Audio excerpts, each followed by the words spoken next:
আপনারা আমার জীবনে যত ঝড়ই আসুক না কেন চেষ্টা করবেন সবসময় হাসি খুশি থাকার জন্য। তাহলে কিন্তু সব ঝড়ের সম্মুখীন হওয়া যায়। ঝড়ের গতিবেগ যত বেশি হোক না কেন আপনার মনে যদি সাহস থাকে তাহলে কখনোই আপনাকে কেউ হারাতে পারবে না। আসসালামু আলাইকুম এভরিওয়ান, নাজমা ফ্যামিলি ব্লগ থেকে বলছি। সবাই কেমন আছেন? আলহামদুলিল্লাহ আমি অনেক ভালো আছি আপনাদের দোয়া এবং ভালোবাসায়। কাছে ও দূরে যে যেখান থেকে আমার ভিডিওগুলো দেখেন তারা চ্যানেলটিকে সাবস্ক্রাইব করে পাশে থাকতে পারেন। আর আপনি যদি অলরেডি সাবস্ক্রাইব করে থাকেন তাহলে আমার ভিডিওটা দেখে একটা লাইক দিয়ে সংগঠনমূলক কমেন্ট করে যাবেন। ঈদের দিন যেহেতু বাচ্চারা অসুস্থ ছিল তার জন্য কিন্তু আমি কোনো কিছুই করতে পারি নাই। তাই চেষ্টা করলাম যে আজকে একটু মেহেদি দিয়ে দিই, তাদেরও একটু মন ভালো থাকবে, আমারও মন ভালো থাকবে। আর সব থেকে বড় হচ্ছে আপনার ইচ্ছা শক্তি। আপনার ইচ্ছা শক্তি যে আকাশ করে তাই যদি আমরা করি তাহলে সব কিছুই সম্ভব। তো একে একে দেখছিলাম আমার মেয়েকেও দিয়ে দিয়েছিলাম আর সে কতটা খুশি।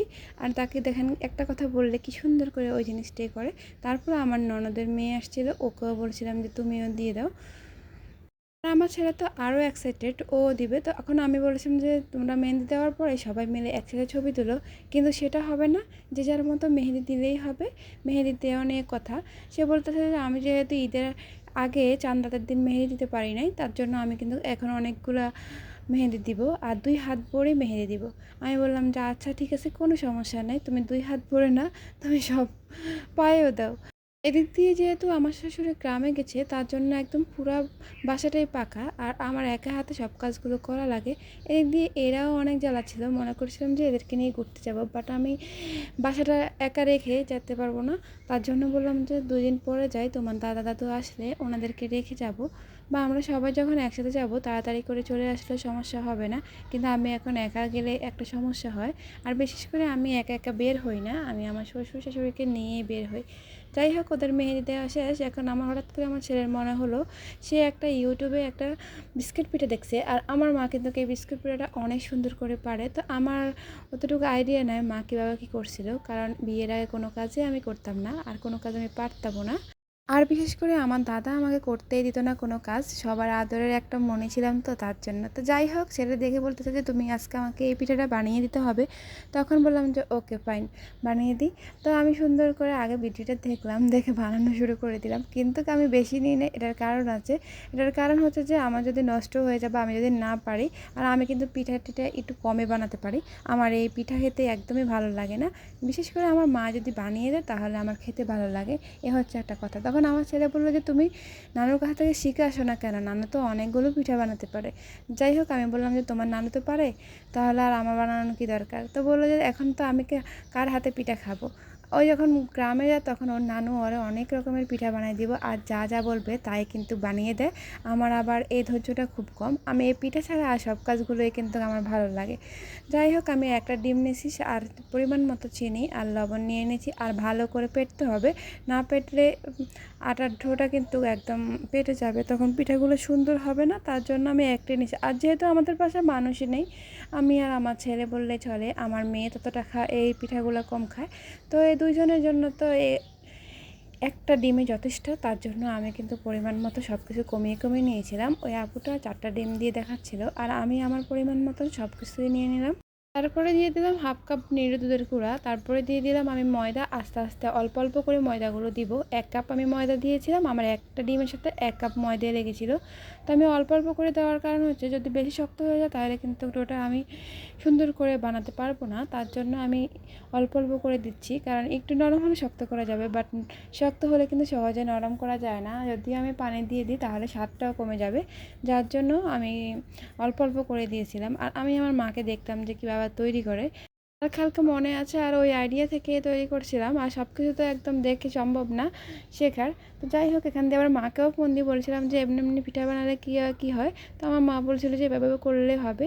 যাই হোক, এই তো আমার পিঠার ডো মোটামুটি হয়ে গেছে, আর এই কাপটার 1 কাপ বরাবর ময়দা লেগেছে, আর এই যে এই ডোটা হয়েছে।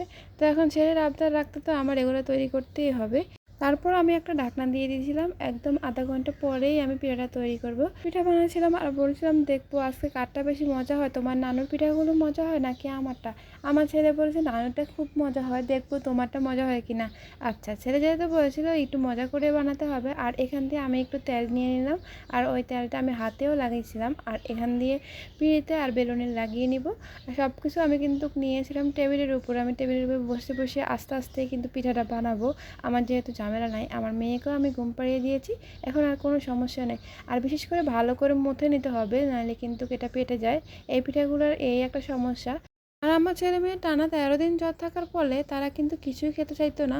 এখন একটু আল্লাহর রহমতে সুস্থ হয়েছে, তার জন্যে বলে আম্মু এটা তৈরি করে দাও আর ওটা তৈরি করে দাও। আমার থেকে এত ভালো লাগে যা বলার বাইরে, কি বলবো, বোঝানোর মতন না।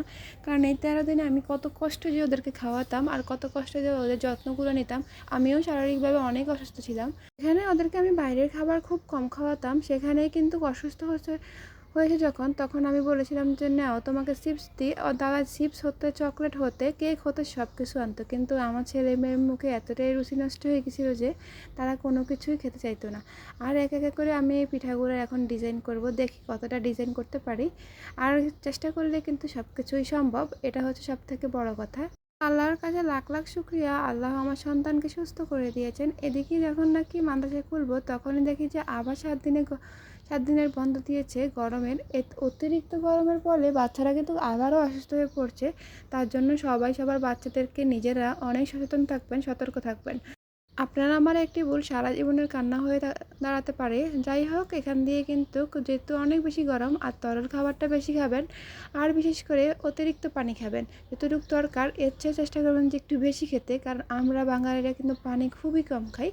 আর বিশেষ করে আমি আমার কথাই বলি, আমি খুবই পানি কম খাই। আমার মতন এরকম অনেকে আছেন, যখন নাকি আমি পানি কম খাই আমার কাকারা, আমার কাকিমারা কিন্তু অনেক কথা বলে যে ও আমার সাথে তুলনা করে, আমার সাথে তো বোনেরা বা ভাইয়েরা এরকম আছে। তো এরকম আমার মতন যারা আছেন তারা এই ভুলটা করবেন না, বিশেষ করে এই গরমে বেশি বেশি করে পানি খাবেন। আর এই যে দেখেন আমার একদম পিঠাটা তৈরি হয়ে গেছে, আর আমি যতটুকু পেরেছি ততটুকু ডিজাইন দিয়ে দিয়েছি। আজকে যখন বাচ্চাদেরকে মেহেদি দিয়ে দিলাম, তাদের পছন্দ মতন খাবারগুলো রান্না করলাম, যদিও আপনাদের সাথে শেয়ার করতে পারি নাই। তারপরে তার পছন্দ মতন আবার পিঠাটা বানালাম। আমার থেকে এতটা ভালো লাগছিল যা বলার বাইরে, মনে হচ্ছিল যে আজকে আমার জন্য ঈদ। একটা বাচ্চা যখন সুস্থ সবলভাবে তার মায়ের সাথে পিছিয়ে পিছিয়ে ঘোরাঘুরি করে, তখন ওই মায়ের কী যে আনন্দ হয় একমাত্র মায়েরাই ফিল করতে পারে। যাই হোক, বাচ্চাদের এই আনন্দগুলো আমার সাথে ছোটো ছোটোভাবে উপভোগ করতে খুবই ভালো লাগে। এবারে ঈদে তেমন কোনোভাবে কিন্তু আপনাদেরকে আনন্দমূলক কোনো ভিডিও দিতে পারিনি। আমার এই ভিডিওটা মনে করেন যে ঈদের মতন হয়েছে। তো আজকের ভিডিওটা এই পর্যন্তই। আমার ভিডিওগুলো যদি আপনাদের কাছে ভালো লেগে থাকে তাহলে একটা লাইক, কমেন্ট করে চ্যানেলটিকে সাবস্ক্রাইব করে পাশে থাকতে পারেন। আর যদি আমার কোনো ভুল ত্রুটি হয়ে থাকে তাহলে ক্ষমার দৃষ্টিতে দেখবেন। এই তো আমার বিস্কুট পিঠা হয়ে গেছে, আর পিঠাগুলো খুব সুন্দর দেখতে হয়েছে, খেতেও কিন্তু খুব মজা ছিল। আল্লাহ হাফেজ।